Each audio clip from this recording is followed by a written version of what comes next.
Queridos, a paz do Senhor Jesus Cristo, nós estamos aqui cultuando ao Senhor em família, já louvamos ao Senhor, já cantamos hinos, já oramos e agora a gente vai ter uma breve meditação na palavra de Deus. Vamos orar. Pai, no nome do Senhor Jesus Cristo, nós continuamos, ó Deus, assim, te adorando e agora que a tua palavra vai ser lida, Pai, nos dá a graça de falar aquilo que seja da tua vontade, porque a tua palavra tem poder, Pai. Não, é algo que é uma responsabilidade muito séria, que é pregar a palavra do Senhor.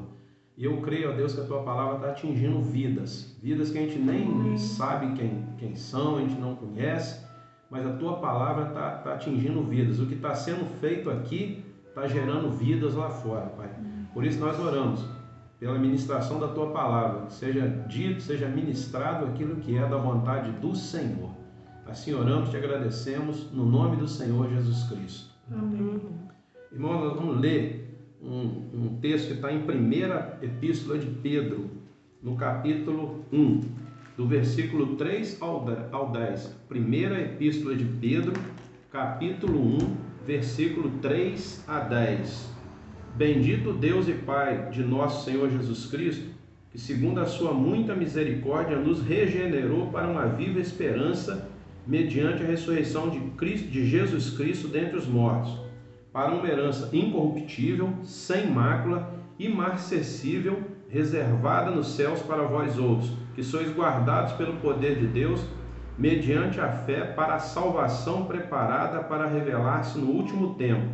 Nisso exultais, embora no presente, por breve tempo, se necessário, sejais contristados por várias provações, para que, uma vez confirmado o valor da vossa fé, muito mais preciosa do que ouro perecível, mesmo apurado por fogo, redunde em louvor, glória e honra na revelação de Jesus Cristo, a quem não havendo visto, há mais, no qual, não vendo agora, mas crendo, exultais com alegria indizível e cheia de glória, obtendo o fim da vossa fé, a salvação da vossa alma. Foi a respeito dessa salvação que os profetas indagaram e inquiriram, os quais profetizaram acerca da graça a vós outros destinada. Amém. Até aqui. Querido Pedro, depois das palavras de saudação, versículo 1 e 2, ele começa a falar a respeito do eterno propósito de Deus para a nossa vida, que é salvação. Do versículo 3 em diante, ele começa a falar desse eterno propósito. Igual ele cita no versículo 10, que fala, que foi a respeito dessa salvação que os profetas no passado profetizaram. Então, esse é o eterno propósito de Deus, a salvação da nossa vida, a salvação da nossa alma. E Pedro começa a falar agora, ele chama a atenção, ele começa a falar a respeito de alguns aspectos dessa salvação e algumas implicações dela na nossa vida. Você vai começar, se você for estudar em casa, você vai começar a ver que Pedro começa a falar a respeito de santificação, vida exemplar cristã. Então ele começa a falar das implicações dessa salvação em nossa vida. E Pedro chama essa salvação de uma viva esperança. Por que ela é viva? Porque a nossa esperança está em Cristo e nós cremos pela fé, nós temos certeza, a Bíblia afirma isso para nós. A Bíblia fala que no passado muitas pessoas viram Cristo depois que ele ressuscitou. Então Cristo para nós, ele está sentado no alto e sublime trono, ele está vivo, ele reina e a nossa esperança está nele. Então a nossa esperança, ela é viva. E ele fala também que a nossa salvação, a Bíblia nos ensina que a nossa salvação não é algo conquistado pelo nosso esforço humano ou pelo nosso mérito. Efésios 2, 8 e 9 fala: pela graça sois salvos mediante a fé, isso não vem de vós, não vem de obras para que ninguém se glorie. Então a nossa salvação, ela não é conquistada através do nosso mérito, através do nosso esforço, porque se isso fosse possível, Cristo não precisaria ter morrido na cruz, porque nós teríamos alguma forma de alcançar a salvação. Então ela não é alcançada pelos nossos méritos. e nem pelos nossos merecimentos, eu vou estar falando daqui a pouco. E a Bíblia fala que Deus, com a sua muita misericórdia, nos regenerou. O que é regenerar? É gerar de novo, mas espiritualmente falando. É o nascer de novo. Igual já citei em pregações passadas, a Bíblia fala em 2 Coríntios 5,17, que se alguém está em Cristo é nova criatura. As coisas velhas se passaram, tudo se fez novo. Então, a salvação é um ato de Deus. A própria Bíblia fala que bendito Deus e Pai de nosso Senhor Jesus Cristo, que segundo a sua muita misericórdia. Então, a nossa salvação, ela é um ato de misericórdia de Deus, muita misericórdia de Deus. E é igual eu falei, pela graça, ou seja, Deus não nos trata conforme nós merecemos. Deus não nos trata porque o nosso merecimento seria o castigo pelos nossos erros. Mas ao contrário disso, Deus nos trata com misericórdia e Deus nos concede a graça, que é o favor imerecido de Deus. Deus não nos dá aquilo que nós mereceríamos, mas Deus nos dá algo imerecido. Pela sua misericórdia, Deus nos oferece a graça da salvação, perdão dos nossos pecados, o cancelamento da nossa dívida. O eterno propósito de Deus não é condenar. O eterno propósito de Deus é perdoar e salvar. Esse é o eterno propósito de Deus. Deus ama o ser humano, Deus ama cada um de nós. Então isso é que Pedro está agradecendo aqui, a partir do versículo 3. Bendito é a ação de graças, o Deus e Pai de nosso Senhor Jesus Cristo. Pedro está agradecendo porque eles entendem que a salvação é um ato de Deus para a nossa vida. Sem essa misericórdia de Deus, sem tudo que ele está ensinando aqui, nós não teríamos a possibilidade da salvação. Querido, e se você continuar lendo esse texto, você vai ver, por exemplo, Pedro falando no versículo 4, que é uma herança incorruptível, sem mácula e imarcessível. Ou seja, nós vivemos num mundo cheio de corrupção. Você vai entender onde eu quero chegar com essa palavra.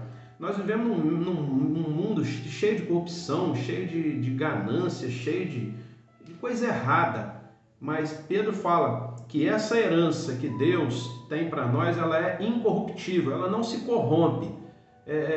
Fala também que é sem mácula, ou seja, é perfeita, é sem mancha, sem defeito, imarcessível, que não murcha, que não perde o seu valor, que não perde o seu poder, é algo que não se desgasta. E aí eu queria te perguntar, ou melhor, eu pergunto para mim, serve para você nessa noite, qual a esperança do homem sem Jesus? Qual a esperança do homem sem Deus? Querido, nós vivemos num mundo do materialismo.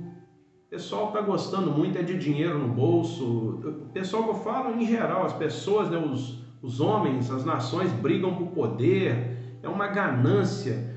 Às vezes a gente vê falar de guerra, gastam-se bilhões aí em guerras e tanta gente precisando de um prato de alimento.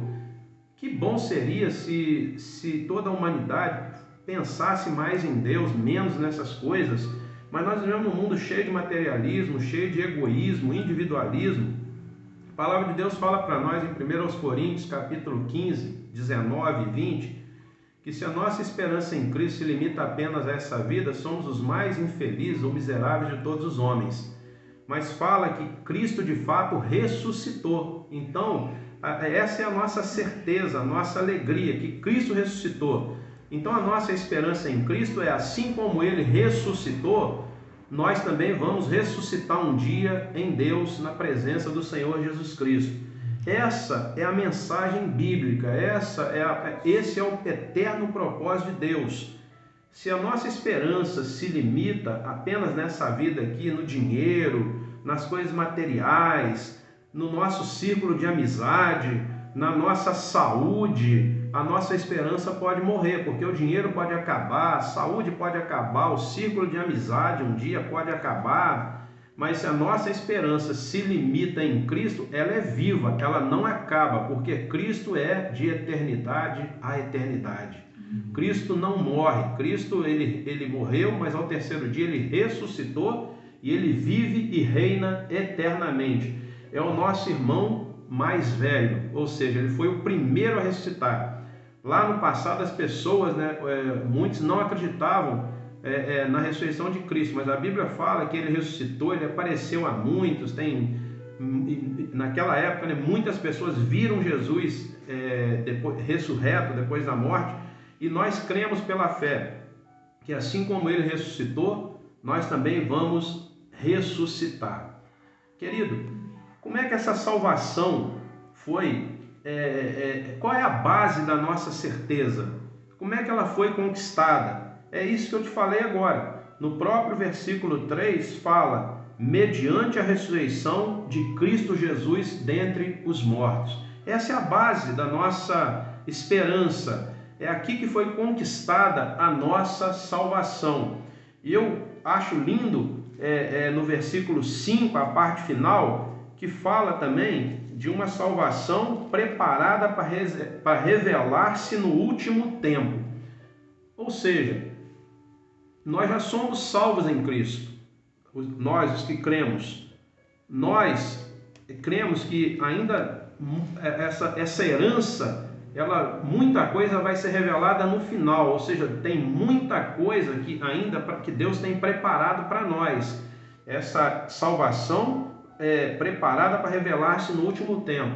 Deus ainda vai nos surpreender com muitas coisas boas, mas nós já desfrutamos dessa salvação, que no versículo 5, a parte A, fala que sois guardados pelo poder de Deus. Ou seja, a salvação de Deus já opera na nossa vida e ainda tem muita coisa reservada para nós lá no final dos tempos, quando nós vamos ressuscitar, ver Jesus nos ares, encontrar com Ele nos ares e reinar com Ele, e morar com Ele para toda a eternidade. Então a nossa esperança não morre. Querido, qual o contexto dessa carta de Pedro? Pedro escreveu, nós já ouvimos na escola, já aprendemos, já vimos em filme que Nero, aquele imperador romano lá, botou fogo em Roma. Isso é fato, a história confirma isso. E naquela época que Nero fez isso, ele acusou os cristãos de terem incendiado as casas lá do povo, a cidade. Imagina a perseguição. Por isso Pedro está falando aos crentes, irmãos dispersos, porque a igreja sempre foi, o povo cristão sempre foi perseguido. Naquela época o ambiente para eles era hostil, não era um ambiente hospitaleiro. Então eles tiveram que fugir para não serem mortos, porque eles eram, na verdade, tolerados naquela época. Não eram amados, eram tolerados.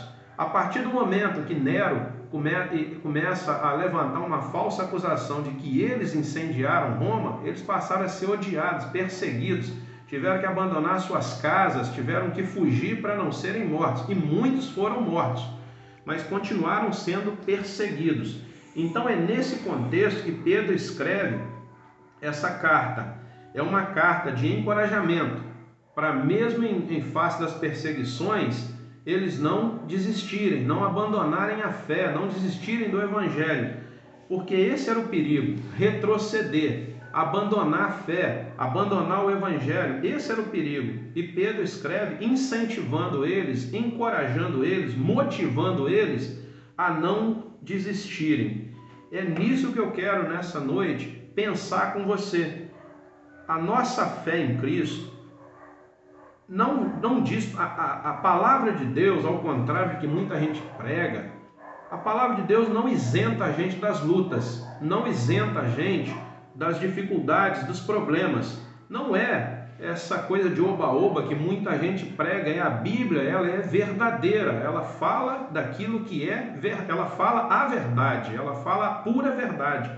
Então Pedro fala aqui no versículo 6, nisso exultais, embora no presente tempo, se necessário, sejais contristados por várias provações. Parece algo contraditório. Nisso exultai, embora no presente tempo, se necessário, sejais contristados por várias provações. O que Pedro está dizendo? A provação existe. Mas fala para nisso exultar. O que é nisso? Exultar na salvação em Cristo Jesus. Exultar na certeza, igual ele fala, no presente por breve tempo. As nossas provações, as nossas lutas, elas não vão durar eternamente. A Bíblia promete para nós que as nossas provações, elas têm um tempo determinado, elas vão passar. A Bíblia promete para nós que as nossas provações são por um breve tempo. O que é a nossa vida que nós vivemos aqui na terra em relação à eternidade na glória e na presença do Senhor? Não é nada.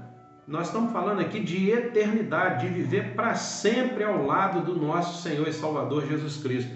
Então as nossas provações aqui, ninguém vive a vida toda aqui no mar de rosa. Tem dia que a enfermidade vem, tem dia que o mal-estar vem, tem dia que a gente passa por situações difíceis, mas em que a gente exulta? Em saber que nós somos guardados por Deus em Cristo Jesus. Em saber que a nossa salvação é certa, é uma promessa de Deus para a vida daquele que crê no Senhor Jesus Cristo.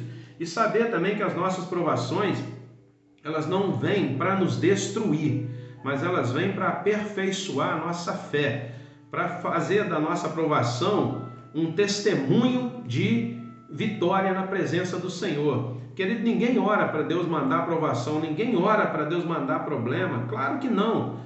Ela entristece a gente, ela abate a gente, ela pode deixar a gente, às vezes, fazer a gente chorar às vezes, mas ela não é maior do que a nossa alegria em Cristo, de saber que eu vou repetir, olha que coisa linda, de saber que nós vamos morar eternamente na presença do Senhor. Então é nisso que a gente exulta, mesmo que a gente esteja passando por aflição. Tem dias que a gente passa mesmo, tem dia que parece que tudo está dando errado. Mas mesmo que tudo pareça que está dando errado, que está acontecendo errado, uma coisa é certa: o nosso nome está escrito no livro da vida. E nós vamos encontrar com Jesus nos ares. Então é nisso que nós exultamos. Mesmo que no presente, por breve tempo, nessa vida, a gente passe por luta, desemprego, por tanta batalha. Mas nós sabemos que a nossa salvação é certa. Então a nossa salvação em Cristo, ela produz para nós alegria mesmo em meio às provações. Querido, eu não quero não gosto nem de pensar na vida sem Cristo. Nesse mundo tão difícil. A gente está acabando aí, a gente está no meio de uma guerra aí de coronavírus, de uma doideira, e nós aqui agora enfrentando crise política, uma problemada. A gente olha para as coisas, a gente fica cheio de incerteza. Querido, não gosto, não consigo nem imaginar a minha e a nossa vida sem Cristo. Agora, imaginando a nossa vida, tendo certeza da nossa vida em Cristo, a gente consegue descansar e se alegrar mesmo no meio das provações, porque Cristo é o Senhor da nossa vida. Segundo ponto, a nossa salvação em Cristo, ela produz no nosso coração fé. E é isso que nos possibilita permanecer de pé, mesmo no meio de tanto problema, de tanta dificuldade. Eu não estou aqui falando de alguém que está enfrentando com a vida toda destruída, não é isso que eu estou querendo dizer. Mas a Bíblia fala que a vida, ela cada dia é um dia. Se hoje está tudo bem, eu não sei como é que vai ser amanhã, eu não sei as notícias que eu vou receber amanhã, mas a nossa fé nos possibilita, a nossa salvação em Cristo, ela gera fé nos nossos corações de sabermos que Deus está no controle de todas as coisas. Deus reina, rege, controla todas as coisas. A luta vem, mas a própria palavra fala aqui que nós somos guardados pelo poder de Deus. Essa é a fé que nos mantém firmes, saber que dias melhores virão, saber que a nossa fé nos garante que nós estamos caminhando para um lugar onde não vai haver choro, não vai haver pranto, não vai haver sofrimento. Nós estamos caminhando para um lugar cheio da glória, da presença do Senhor. E nós não estamos caminhando sozinhos. Olha aqui, promessa de Deus para aqueles que são guardados pela fé, guardados pelo Senhor, pela fé em Cristo Jesus. Essa é a nossa fé. Nós não estamos caminhando sozinhos.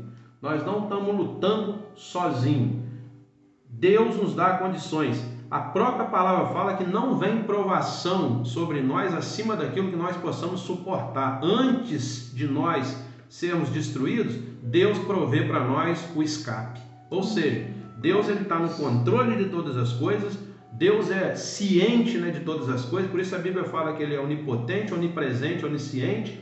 E Deus sabe do nosso limite. Deus sabe até onde nós aguentamos. E quando nós não aguentamos mais as situações, Deus ele provê para nós o escape.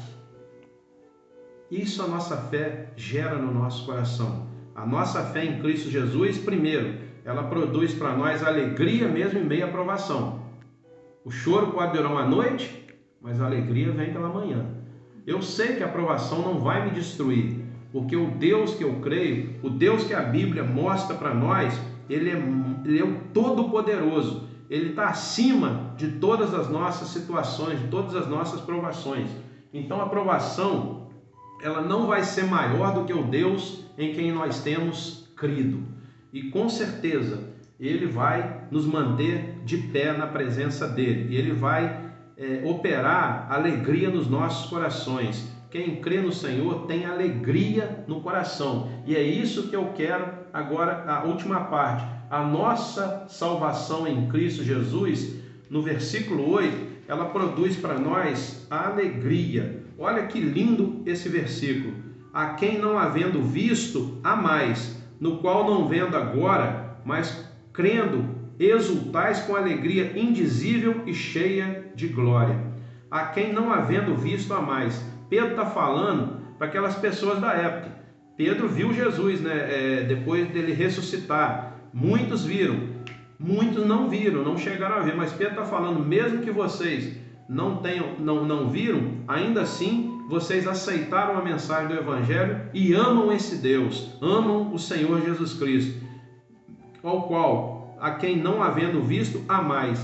Querido, eu não vi Jesus fisicamente. Eu não vi Jesus lá cerca de 2000 e tantos anos atrás, quando Ele ressuscitou.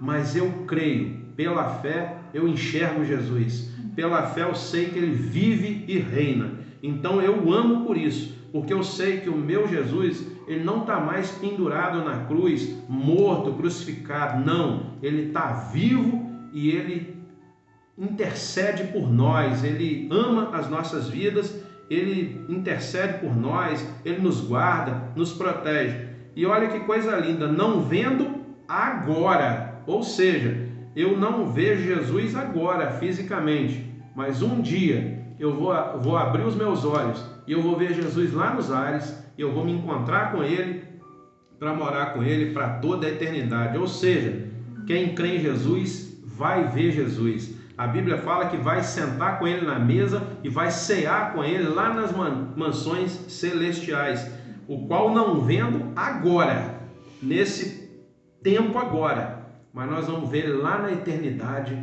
lá na glória. Nós vamos sentar com Ele e ver Jesus como Ele é, face a face. E isso que fala, nisso exultais, com alegria indizível e cheia de glória. Alegria indizível. O que é uma coisa indizível? É algo que você não consegue, pelo nosso vocabulário, explicar. Está além da nossa capacidade de explicar, está além da nossa capacidade de mostrar assim, totalmente como é. Ela é indizível, ela é além da nossa imaginação. Essa é a alegria que habita nos nossos corações. Essa é a alegria que Deus tem para você, para mim, para toda a humanidade, para todo aquele que receber Jesus como Senhor da sua vida. Deus não quer ninguém para destruição, Deus não quer ninguém para o crack, Deus não quer ninguém para droga, Deus não quer ninguém para bebida, Deus não quer ninguém para destruição, mas Deus quer operar alegria indizível nos nossos corações, algo que vai além da nossa imaginação, algo que nos mantém de pé, algo que a gente, igual volta a falar, a gente crê pela fé que mesmo não vendo todas as coisas agora, mas já desfrutando, né, da presença do Senhor, Deus ainda vai nos surpreender, algo que está para se completar no último tempo. Querido, é isso que eu quero deixar para você nessa noite. Deus tem algo grande para a tua vida, Deus tem algo tremendo para a tua vida. Essa é a alegria que Deus quer operar no seu coração. A Bíblia fala no Salmo 16, se eu não me engano, versículo 11, que na presença de Deus há alegria perpetuamente. Na presença de Deus há alegria para sempre.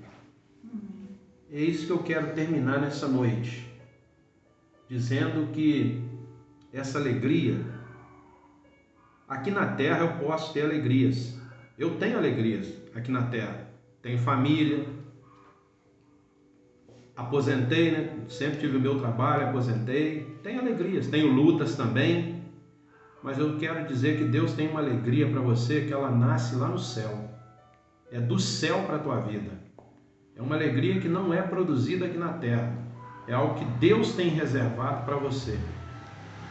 Eu quero te dizer que a vida na presença de Deus é algo acolhedor, é algo confortador. Eu me sinto acolhido por Deus. Aquele que crê em Jesus se sente confortado por Deus. Na nossa luta, nas nossas batalhas, a gente se sente acolhido, confortado por Deus. E a gente se sente encorajado pelo Senhor. É isso que nos mantém de pé. Eu quero dizer, agora sim para encerrar, igual a gente sempre fala, eu não sei o que você está vivendo, eu não sei o que você está passando, já passei por lutas que, se eu fosse testemunhar aqui, creio que conheço muitos testemunhos de luta, não sei o tamanho dos problemas que você possa estar enfrentando, mas Deus em Cristo Jesus tem uma nova vida para você. Deus em Cristo Jesus tem acolhimento, conforto, encorajamento. Você pode até duvidar de mim, você pode até olhar e falar, mas não acredito nessa pessoa, não sei, você pode até pensar, não acredito no ser humano. Mas uma coisa eu quero te dizer, acredita em Deus, porque é Ele está prometendo isso para você. O que eu estou pregando é o que Deus está prometendo para a tua vida. O que eu estou pregando é o que a palavra de Deus está prometendo para a tua vida. Deus pode transformar a tua luta, Deus pode transformar aquilo que te aflige, Deus pode transformar aquilo que te entristece, Deus pode transformar o teu momento agora numa alegria indizível, numa alegria que vem do céu para a tua vida, que você não vai ficar cego com relação aos teus problemas.